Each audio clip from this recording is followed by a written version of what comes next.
कृषि देश की रीढ़ होती है और कृषि का विकास से ही देश का विकास होता है। हम बात कर रहे हैं कृषि की तकनीक पर और आज हमारे साथ बात करने के लिए हमारे स्टूडियो में मौजूद हैं doctor Divesh Kumar, retired PD आत्मा। सर आपका स्वागत है। सर नमस्कार किसान भाई, नमस्कार। तो सर आपको तो सर काफ़ी लंबा अनुभव रहा है, आप विभागीय पदाधिकारी रहे हैं, तो सर कैसा माहौल रहा है आपका? वो जो वर्क आपने किया उसकी थोड़ी चर्चा सर आप कर दीजिए। सबसे पहले कटिहार के सभी सम्मानित किसान भाई को डॉक्टर दिवेश कुमार सिंह का नमस्कार। मैं 2006 अगस्त में कटिहार में अपना योगदान दिया था। आत्मा में कृषि विभाग का एक संस्था है जो भारत सरकार और राज्य सरकार के द्वारा आज भी सक्रिय है और संचालित हो रही है। उसमें एज ए परियोजना निदेशक के पद पर मैं कार्यरत था। 2012 तक था। फरवरी 2013 में मैं यहाँ से झारखंड चला गया था और परियोजना निदेशक के पद पर ही गया था। फिर रिटायर्ड होकर कटिहार में चूँकि बस गया हूँ तो कटिहार का वासी भी हो गया हूँ और जब तक जीवित रहूँगा कटिहार के किसानों के लिए सेवा करता रहूँगा। ये तो सर एक अच्छी उपलब्धि है कटिहार के लोगों के लिए। बिल्कुल बिल्कुल। आपका सर मार्गदर्शन किसान भाइयों को मिल रहा है, इसको आप कैसे देखते हैं सर? देखिए, आज भी किसान, बहुत सारे किसान हमसे जुड़े हुए हैं। किसान फ़ोन करते हैं, अपनी समस्याओं की जानकारी हमसे लेते हैं।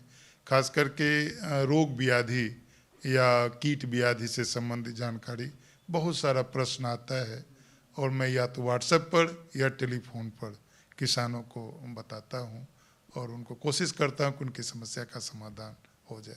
जी सर, हम चलिए अब सवालों की ओर बढ़ते हैं, क्योंकि किसान भाई भी और हमारे दर्शक भी चाहते हैं कि ज़्यादा से ज़्यादा सवाल हो और ज़्यादा से ज़्यादा जानकारी उन तक पहुँचे। तो हम पहला सवाल आपसे सर करते हैं, किसान निधि मिलती है और इस निधि से खेती पर कितना असर पड़ता है सर? लोगों को कितना मदद मिलता है किसान भाइयों को? सबसे पहले किसान भाई आप ये समझें कि ये पीएम किसान सम्मान निधि योजना लागू कब हुआ था देश में। शायद बहुत सारे किसान को याद नहीं होगा, तो आप जान लें कि 24 फरवरी 2019 को पहला किस्त किसानों को गोरखपुर से, उत्तर प्रदेश के गोरखपुर से मिला था। उसमें 11 करोड़ किसान इससे लाभान्वित हुए थे। आज आपने 19 तारीख को देखा होगा, माननीय प्रधानमंत्री जी के द्वारा पूरे भारत वर्ष में कृषि विज्ञान केंद्र में, हालांकि साउथ में उनका माने at a time, one time, एक क्लिक पर लगभग 9 करोड़ कुछ किसानों को, 9 करोड़ 100 के आसपास किसानों को लगभग 18,000 करोड़ रुपया एक क्लिक में या एट ए टाइम सभी किसान भाई के खाता में गया है।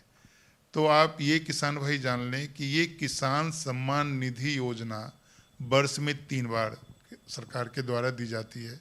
कुल राशि 6,000 का होता है, 2,000 3 बार में दिया जाता है। और यह एक होता है ना कि किसान, ऐसे किसानों को दिया जाता है जो निश्चित रूप से छोटे किसान हैं। बड़े किसान को तो उतनी आवश्यकता नहीं है, लेकिन बड़े किसान भी इससे लाभान्वित होते हैं। इसमें शर्त ये रहता है कि ऐसे किसान जो अवकाश प्राप्त हैं, पेंशनधारी हैं, सेवा में हैं या उनको किसी तरह का सरकार के द्वारा लाभ मिल रहा है, वैसे किसान इसके लाभुक नहीं होते हैं। जो शुद्ध किसान है, विशुद्ध किसान है, वैसे किसानों को इसका लाभ मिलता है। तो उसके लिए क्या करना होता है सर? कि आप जान लें कि पोर्टल में जाना पड़ता है, सभी ऑनलाइन है। इसमें आधार और फिर ज़मीन का रकबा या जितने भी ज़मीन का वो मालिक हैं वो उनको देना पड़ता है। Registration online. आप सीएससी सेंटर पर जाएंगे, सारी प्रक्रिया एकदम पारदर्शिता के साथ होती है। उसकी कोई फीस वगैरह है कि सर ऐसे निःशुल्क है? वो नॉमिनल कुछ उसमें लगता है, बहुत नॉमिनल है। जी जी। और आप यही जान लें इसमें कि ये राशि, किसान भाई ये समझें कि ये राशि किस रूप में किसान भाई को मदद होता है। जी। तो आप देख लें कि अभी ये रबी का मौसम चल रहा है। जी, रबी का मौसम। और अभी 2,000 रुपया किसान के खाते में आ गया। और इस मौसम में बुआई के समय या फिर जो इस समय होता क्या है कि जो यदि आप अक्टूबर में कोई किसान खेती किया और अभी सिंचाई एक देना है या फिर कोई पेस्टिसाइड खरीदना है, सिंचाई के लिए या तो डीजल लेना है या फिर कुछ पंप या कोई भी, उसमें 2,000 रुपया बहुत मामूली है, लेकिन यह मामूली इसको हम इसलिए नहीं कर रहे हैं कि ये पेस्टिसाइड 500 का हो सकता है, 800 का हो सकता है, या कुछ राशि आप किसान जमा किया है बीज खरीदने के लिए, मक्का का बीज खरीदने के लिए, उसमें 1,000-2,000 रुपया घट गया। तो ये जो घटने वाली राशि है उसको पूरा या मन एक तरह से पूरा करके भुगतान करने के स्थिति में किसान आ जाता है और किसान को इस रूप में मदद मिलता है। जैसे कोई निकौनी करना है जी, उस समय आवश्यक है कि 2 से 3 दिन में निकौनी कर देना है जी, तभी जाकर उसका फसल अच्छा होगा, और राशि नहीं है, मजदूर को पैसा देना है।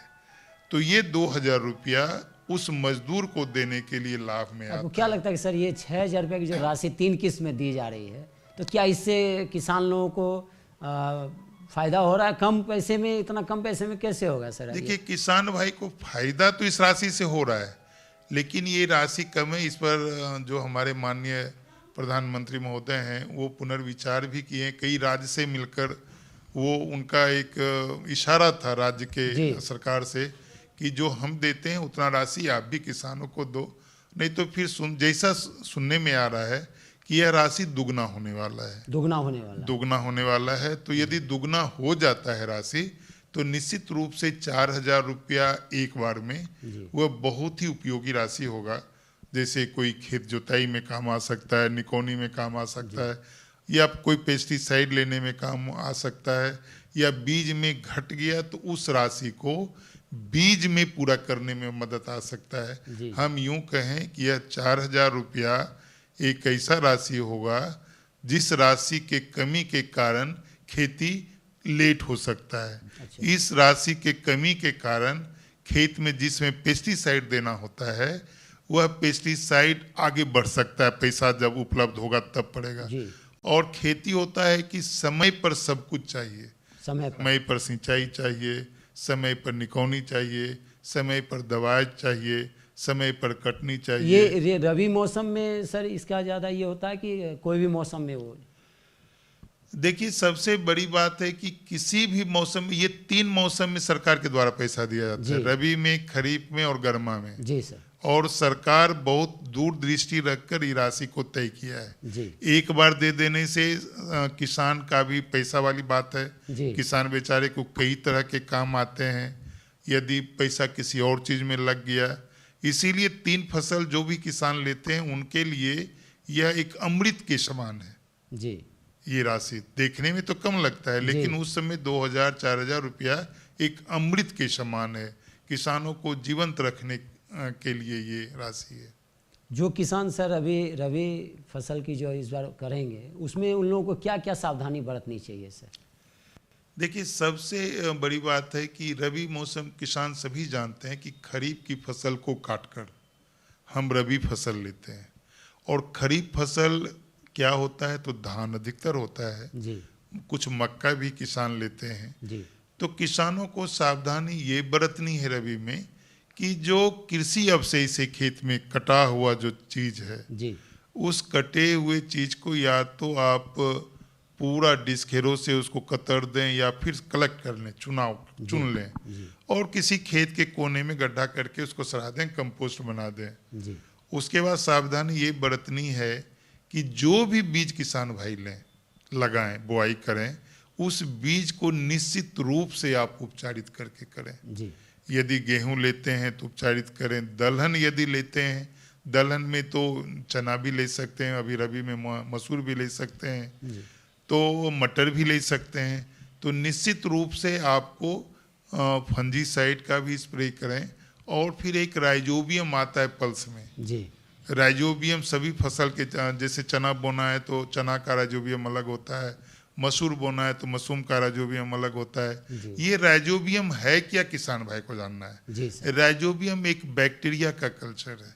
अच्छा। और ये राइजोबियम बैक्टीरिया जो है ये जब उपचार करते हैं बीज में जी तो वह राइजोबियम नीचे बीज के साथ जाता है और बीज को जो अंकुरित होता है बीज, जी सर, तो उसका जड़ बनता है। अच्छा, और अगल बगल जो फंगस है उस फंगस को आने नहीं देता करीब में। और उसके पहले जैसे हम करते हैं, पहले फंजीसाइड से बीज उपचार करते हैं, जी जी तो वो क्या होता है कि जो बीज पर फंगस है वो तो हट गया, जी फिर राइजोबियम से उपचार करते हैं तो राइजोबियम तो रह गया, उसकी संख्या बढ़ती है। जी वो राइजोबियम दलहन में एक गांठ बनाता है। जी वो गांठ में जो प्रकृति में 98% नाइट्रोजन है, जी, वो कितना 78% है आसमान वही से। लमसम लगभग सर हाँ, वही है। जी तो जो नाइट्रोजन हमारे वायुमंडल में है जी, उस नाइट्रोजन को वो फिक्स करता है अच्छा, जड़ में, जी और वो फिक्स करके जड़ में छोड़ देता है। आप देखे होंगे कि कोई दलहन का जी पौध उखाड़ते हैं तो जड़ में एक गांठ नोडुल बना रहता जी, है, बिल्कुल सर, और वो नोडुल में नाइट्रोजन फिक्स रहता है। जी तो दलहन के खेती में यूरिया का छिड़काव कम होता है। जी और दलहन लेने के बाद जो अगले सीजन में कुछ फसल लेता है किसान, जी, तो यूरिया कम देना पड़ता है। अच्छा, तो आप दलहन का भी खेती कर सकते हैं। आपको सिर्फ और सिर्फ इतना लेना है रबी में जी कि सर, बीज लगाएं तो सावधानी बरतें, बीज को उपचार करें। मक्का का तो कतार में लगाते ही हैं, जी एक बीज से दूसरे बीज की दूरी रखते हैं। गेहूं लगाएं तो छिड़के नहीं, उसको भी आप पंक्ति में लगाएं। जी यदि आप कोई भी फसल लेते हैं तो उसको पंक्ति में लगाएं, ये सावधानी बरतनी है। बीज उपचार करके लगाना है, खेत को अच्छा सा। और खेत में सिर्फ आप उर्वरक पर नहीं रहें, अच्छा, उर्वरक केमिकल उर्वरक पर नहीं रहें। जी आप ये गोबर, सड़ा हुआ गोबर दें, बर्मी खाद दें, या कंपोस्ट जो किसान बनाता है वो कंपोस्ट दें, वो सबसे ज़रूरी है। खास करके अपने कटिहार में जी, आप देखे होंगे कि एक समय था कि कटिहार में सैंडी सॉइल था, बलुहट मिट्टी ज़्यादा जी था, बिल्कुल सर, लेकिन वहाँ पर किसान ने सुधार किया कि जूट की खेती शुरू किया। जी जूट के खेती से जो पत्ती उसका झड़ा, वो पत्ती कंपोस्ट बनाया, मिट्टी को दिया। जी, वो जूट का पत्ती वो मिट्टी को मजबूत करने में बहुत योगदान दिया। बिल्कुल, तो उसी तरह कंपोस्ट हमारा बहुत ही उपयोगी चीज़ है। उससे किसान दूरी न बनाए, गाय पालन करें, जानवर पालन करें, या कृषि अवशेष है, जी गोबर और कृषि अवशेष को मिलाकर गड्ढे में डाल दें। आप देखें 3 महीना 4 महीना में सर के पूरा कंपोस्ट हो जाएगा। अच्छा, यदि जल्दी बनाना चाहते हैं तो बर्मी कंपोस्ट बनाएं, वो जी 40 दिन में बर्मी कंपोस्ट होगा। सभी किसान जानते हैं कि बर्मी कंपोस्ट में 16 पोषक तत्व होता है। जी, तो वो 16 पोषक तत्व किसी रासायनिक खाद में नहीं होता है, अधिकतम 3 होता है, और इसमें 16 पोषक तत्व होता है। और सभी पोषक तत्व हर फसल के लिए ज़रूरत है। जी, और हम लोग देते क्या है रसायन में? Urea, DAP. बहुत खुश हो गए तो पोटास। यदि तेलन का खेती करते हैं तो सल्फर छिड़कते हैं, यदि मक्का का खेती करते हैं तो कैल्शियम थोड़ा दे देते हैं। जी, तो कुल मिलाकर आप अधिकतम 4 रसायन देते हैं, 4 तत्व देते हैं, और फसल को चाहिए कितना? कम से कम 14 से 16। तो सर कटिहार जिले में केले की भी खेती होती है सर, आप देखे होंगे कि घेरावड़ी वाला साइड में काफ़ी, सेमापुर तरफ में काफ़ी खेती होती है केले की। उसमें सर बहुत तरह की समस्याएं, किसानों से जब हम बात कर रहे थे बता रहे थे कि उन लोगों की फसल जो है, जो केला का वृक्ष जो होता है वो गिर जाता है, पीला हो जाता है, केला छोटा रह जाता है। उसमें सर क्या वजह रहता है ये होने का सर? आप सही बता रहे हैं कि केला जो खेती कटिहार में होता था, इसको रिप्लेस करके मक्का लिया, और लेना भी चाहिए। देखिए, केला में एक रोग लगता है, पनामा विल्ट के नाम से जाना जाता जी, है, और पनामा विल्ट फ्यूजेरियम नामक फंगस से फैलता है। अच्छा, वो फ्यूजेरियम मिट्टी में रहता है, जी सर, ठीक है। और ये फ्यूजेरियम जिस केला के बगीचा में यदि मिट्टी में फ्यूजेरियम की संख्या बढ़ गई जी, तो आप समझ लीजिए कि केला नहीं होना है, जी, और केला में पनामा विल्ट होगा। इसका लक्षण आप किसान भाई जान लें कि पीला होगा और उसको गड़ेगा, गिर जाएगा। जब उसको काटेंगे तो वहाँ पर देखेंगे कि उसके कटने नीचे में जो उसका भाग होता है, जी, काला भूरा रंग का एक रिंग बनता है, जी बिल्कुल सर, और वह पूरा ड्रॉप हो जाता है। तो आप किसान भाई से हम कहेंगे कि जिस खेत में ये बीमारी लगता है उस खेत में बिल्कुल केला नहीं लें। अच्छा। आप उसमें मक्का ले लें, और केला को 3 साल 4 साल कम से कम उस खेत में नहीं लें। आप इसको आप कह सकते हैं क्रॉप रोटेट कर दें, क्रॉप रोटेशन इसको कहा जाता है। जी। आप वहाँ पर मक्का लें, आप वहाँ पर गेहूँ लें, जई लें, जिसमें कि फ्यूजेरियम का प्रकोप नहीं होता है। जी। और आप सही बताए हैं कि केला इतना होता था और अभी केला के जगह में मक्का जी। जगह ले लिया। जी। तो मक्का भी अच्छा है, केला में तो बहुत पूंजी भी किसान को लग रहा था, जी। और मक्का में कम पूंजी में अधिक मुनाफा हो रहा है। तो अब लेकिन केला फिर जो किसान एक बार लाभ ले चुका है, अब धीरे धीरे जहाँ पर कई साल से 4 साल 5 साल से मक्का उक्का ले रहा, वहाँ पर केला का खेती फिर किसान शुरू कर दिया। अच्छा, एक चीज़ सर और है, जैसे माननीय प्रधानमंत्री जी का जो है संदेश रहता है कि मोटे अनाज की खेती ज़्यादा हो, तो अपने कटिहार जिले में क्या सर हो सकती है वो संभावनाएं यहाँ दिखती है आपको कटिहार? देखिए, सबसे पहले किसान भाई आपको यह समझना होगा कि मोटा अनाज है क्या। जी। आप ऐसे समझें कि 3 तरह का अनाज होता है। 3 तरह के अनाज में आप एक सकारात्मक अनाज, नकारात्मक अनाज और न्यूट्रल अनाज, माने न सकारात्मक है न नकारात्मक है, वो बीच वाला है।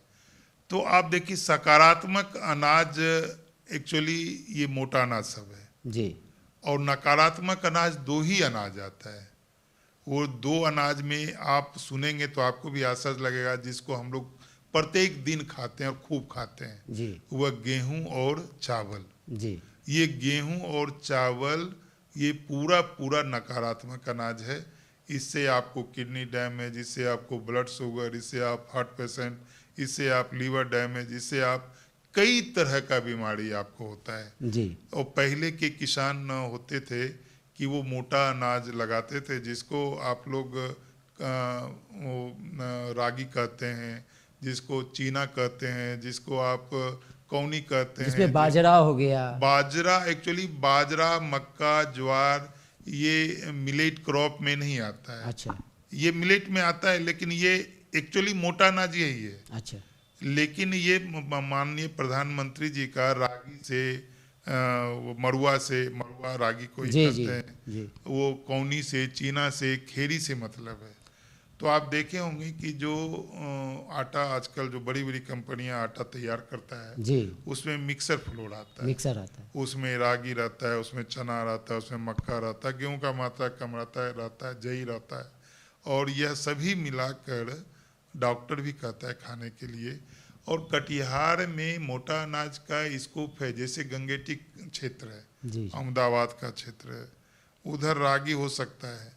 आप बराड़ी का क्षेत्र है, कुर्सेला का क्षेत्र है, उधर हो सकता है। और लेकिन इसमें होता क्या है कि आप जैसे धान का रोपा होता है, आप बिचड़ा तैयार कीजिए और धान के रोपाई ऐसा आप कीजिए रागी को, और उसी समय आपको करना है लगभग।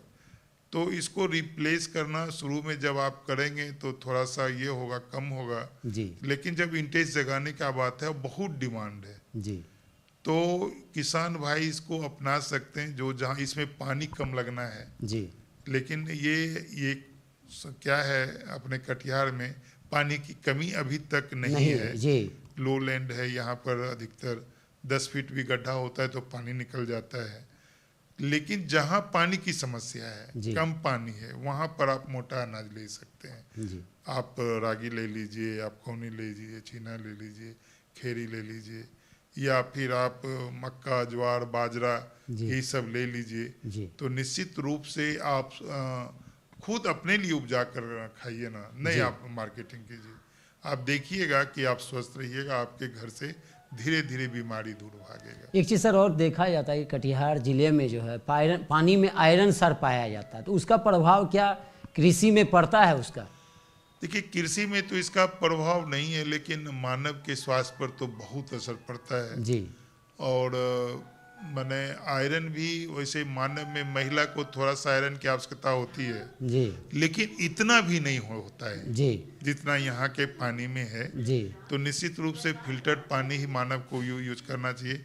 खेती में इसका कोई प्रभाव नहीं है, और खेती में तो आयरन चाहिए जी, फसल को आयरन चाहिए, जी। तो इसलिए खेती के लिए कोई इसको बुरा प्रभाव नहीं पड़ता है, इसको फायदा ही होता सर अभी सर्दी का मौसम है, अभी हरी सब्जियां आती हैं और कई तरह की सब्जियां, टमाटर वगैरह सब आ रहे हैं, तो उसमें सर देखते हैं कि हाइब्रिड भी बहुत सारी सब्जियां आ रही हैं, वो क्या कारण है सर, हाइब्रिड क्यों आ रहा है मार्केट में?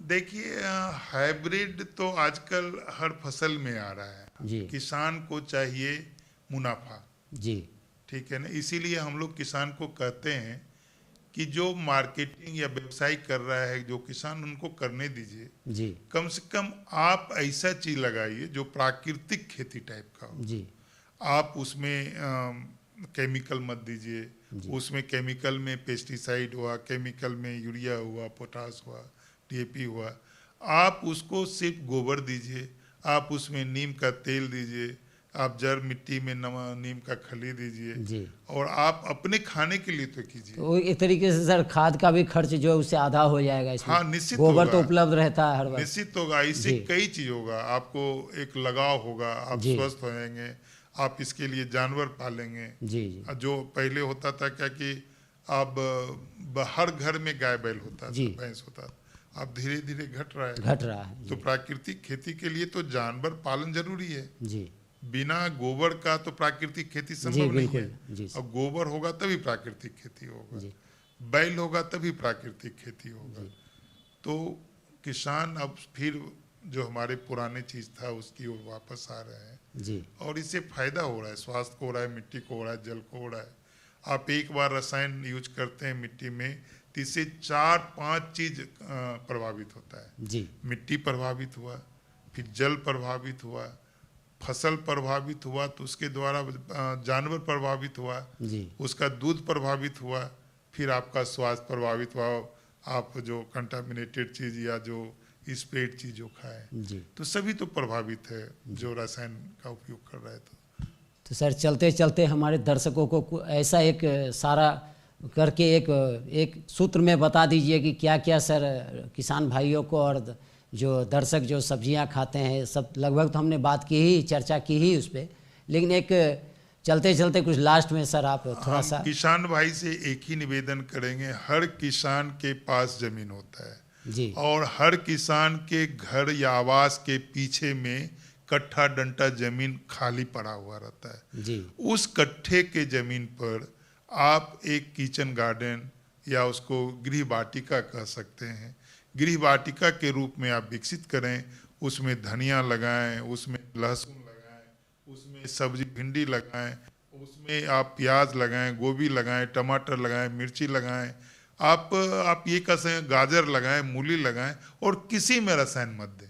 बिल्कुल। और उसमें गौमूत्र का आप नीम का पत्ती सड़ा दें, लहसुन पीस कर दे दें, या फिर नीम का तेल लेकर स्प्रे करें। आप देखें जो भी उससे उत्पादन होगा, थोड़ा सा आप कम उत्पादन होगा, लेकिन वह इतना स्वादिष्ट होगा, आपके स्वास्थ्य के लिए इतना वो अच्छा होगा कि आपको लगेगा कि नहीं, हमने अपने हाथ से एक अच्छा कार्य किया है। जी। आप ऐसे कॉमर्शियली कीजिए ना, लेकिन अपने गृहवाटिका, अपने खाने के लिए गृहवाटिका क्या कीजिए। और एक किसान भाई को और हम कहेंगे, यदि फसल में किसी तरह की समस्या आपको आए रबी फसल में, तो आपको मदद करने के लिए जिला में कई स्तर के लोग हैं। प्रखंड में आपका आत्मा का बीटीएम एटीएम होता है, जी। आप वहाँ संपर्क करें, बीओ होते हैं, वहाँ संपर्क करें।